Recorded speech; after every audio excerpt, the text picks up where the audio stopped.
Here I'm going to be solving Blue Book Digital Test for Module 1. So here is question 1. We have a bar graph question here. What is the scenario we have? A group of students voted on 5 after-school activities. The bar graph shows the number of students who voted for each of the 5 activities. How many students chose activity 3?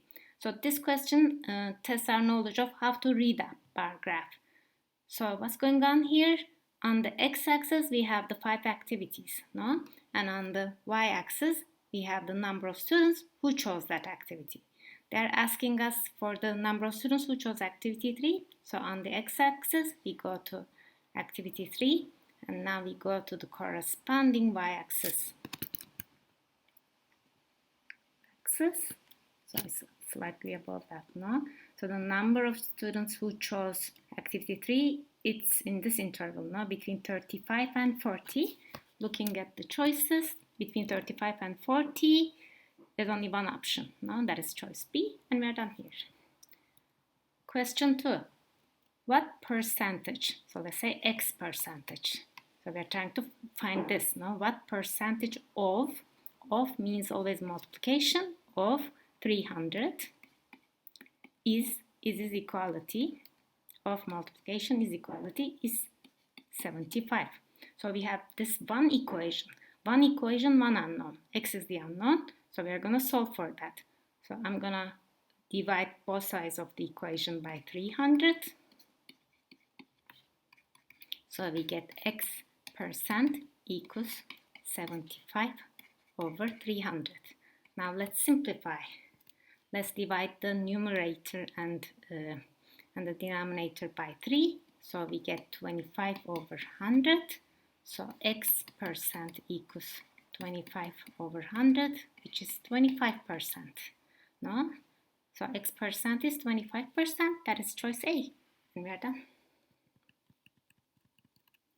Third question. We are given this quadratic equation, no? Second degree is quadratic, and they ask us the solution of the given equation. Not all the choices A through D, it's positive. So quadratic, we may end up with a negative solution, but we are looking for the positive here. So I'm going to pick that one. So I'm going to start by multiplying both sides of the equation by 25. Then we get x squared equals 36 times 25. And I'm going to take square root of both sides. Now, square root of x squared is x. Again, because we are looking for just the positive root, the positive principal root, I take this out here as x. Otherwise, it will be plus minus. But because I'm looking for the positive root, I just take it out as x. And here on the right-hand side, we have 6 squared times 5 squared. Well, we can write 36 as 6 squared, 25 as 5 squared. Now here, this is multiplication, no? Multiplication. Then here, 6 squared. Square, this would be, let me be more open. 6 squared times 5 squared. So that would be, this from the square roots would go out as 6 times 5 here. So x equals 6 times 5, 30, which is choice B. We are done. Let's move. The fourth question. So we are given an English sentence and we need to convert it to an algebraic equation. 3 more than 8 times the number. 8 times is multiplication, times the number x. 8 times x is simply 8x. We want 3 more than that. That would be 8x plus 3. This is always equal to 83. Equality. Okay, so this is the equation, which is choice D, and we're done. Number 5. Hannah deposited a fixed amount into her bank account each month. The function f of t equals 100 plus 25t gives the amount in dollars in Hannah's bank account after t monthly deposits. What is the best interpretation of 25 in this context? So let's look at our equation, which is a linear function specified in slope-intercept form here. So what does this linear function say? So let's make a little chart here. Our x variable is t here, no? T. which is time, and time is in terms of month here. And our y variable is f of t. What is it? It is the dollar amount in Hannah's bank account. That's what f of t is. Okay, now let's interpret this.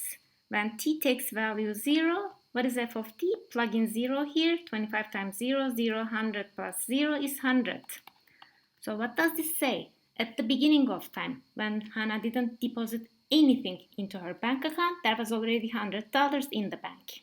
Now 1 month passes. How much is in the account? Let's go to our function. For a month, we plug in 1. Plug 1 for t, 25 times 1, 25, add 100, that's going to be 125. Okay, now in the bank account, there's 125. What happened? 1 month passed from 0 to 1. What is the increase in the account? $25. Why is that so? Well, she deposited 25, no? Let's check month 2 also. One more month passes.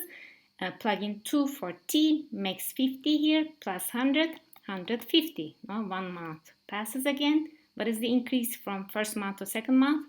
$25. So what's going on here? Each month, what is the increase in the bank account? $25. Now let's look at choice A. With each monthly deposit, the amount in Hannah's bank account increased by 25. Well, that's exactly what we just discovered, no? So that's the answer, and we're done. Let's move on. Question 6. A customer spent $27 to purchase oranges at $3 per pound. $3 per pound. Pound, I'm going to say LB. Per pound, $3. Per is division, no? Okay. Question, how many pounds of oranges? Let's say X for the pounds of oranges customer buys X pounds. So it's going to be LB, XLB. So at this rate, customer buys X pounds of oranges. This is what she buys. In return, she pays this. So equality here. Now let's simplify. On the right side, LBs are going to cancel out. No. And on both sides of the equation, we have dollars. Let's cancel them also. Divide both sides by dollar. Then we get 27 equals 3 times X. What was X? X was the pounds of oranges that the customer bought, what we are looking for. Now divide both sides of the equation by 3. We are trying to leave X alone. So we get X equals 9. So 9 pounds of oranges. We're done.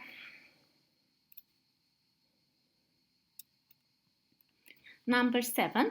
Nasir bought 9 storage bins that were each the same price. Let's call that price P. What is P? P is the original price of a storage bin. He buys 9 of them. So the total price of 9 bins is 9p. Paying, he used the coupon for $63. So we are going to subtract $63. So this is the new cost after using the coupon. The cost for the entire purchase after using the coupon now is $27. Not everything here is in terms of dollars. No, P is storage bin price in dollar. 9 of them dollar price, dollar here, deduction dollar. What he pays in dollar. So the units match. So all we need to do is solve for P. One equation, one unknown. We're just going to solve for that. So I'm going to add 63 to both sides. So we get 99p equals 63 is going to basically cancel out on the left side. Add 63 on the right side. We get 90. Now divide both sides of the equation by 9. We get P equals 10. $10. So $10 is the storage bin price, the original. And that's what they are asking us, and this is our answer. We're done. Next question. Question 8. For the linear function f, the table shows 3 values. X corresponding y value. X value, y value. 3 points of their corresponding values of f of x. Which equation defines f of x? It's a linear function, and we are given 4 choices. All of them are given in slope-intercept form. So which one basically defines this function, this linear function? Well, they're in slope-intercept form, so we need to first find the slope, no? How do we find the slope? Slope is change in y over change in x. To define a linear function, we only need 2 points to find the slope. No, we are given 3 points, but we just need 2 points. I'm gonna pick this point and this. Why am I picking this? Always pick an option that has at least one of the coordinates 0. No? Okay, so 2 points. Now change in y over change in x. Let's start with change in x. So I move from here to this. So change in x is going to be 1 minus 0. So unit change in x. What is the corresponding change in y? If I'm moving from here to here, corresponding y change is 32 minus 29, which is 3 over 1, which is 3. So the slope of this line is 3. Looking at the choices, we see that there's only one option with slope 3, no? And that's choice A, and we are done. Suppose we had two options that had slope 3, what would we do? Then we would check the y-intercept, no? Here we see that the y-intercept here is, y-intercept is basically where the function takes x value 0, no? So this is our y-intercept. We would check the y-intercept and pick the option with y-intercept 0, this coordinate, y-intercept 29. Okay, that's how we move, how we solve this question. Question number 9. So we are given two right triangles PQ and STU, and we are told they are similar. So what's important about similar triangles? Well, their corresponding angles are equal. And we are told that P corresponds to S. So then the measure of angle P equals the measure of angle S. And I show it by the single, same color, one tick mark across the triangles. And we are told that the measure of angle Q is 18 degrees. So 18 degrees, Q is here. And they ask us what angle S is. They ask us this. Well, let's focus on this triangle. Here is a right triangle, so this corner is 90 degrees. That means because the sum of three angles for any triangle is 180, if this is 90, then angle P plus angle Q, they have to add up to 90 degrees, no? Then that means if this is 18, P has to be 90 minus 18 degrees, which is 72 degrees. So angle P is 72 degrees. But we are told that angle P corresponds to angle S. No, P corresponds to S. So they are equal because they are corresponding angles.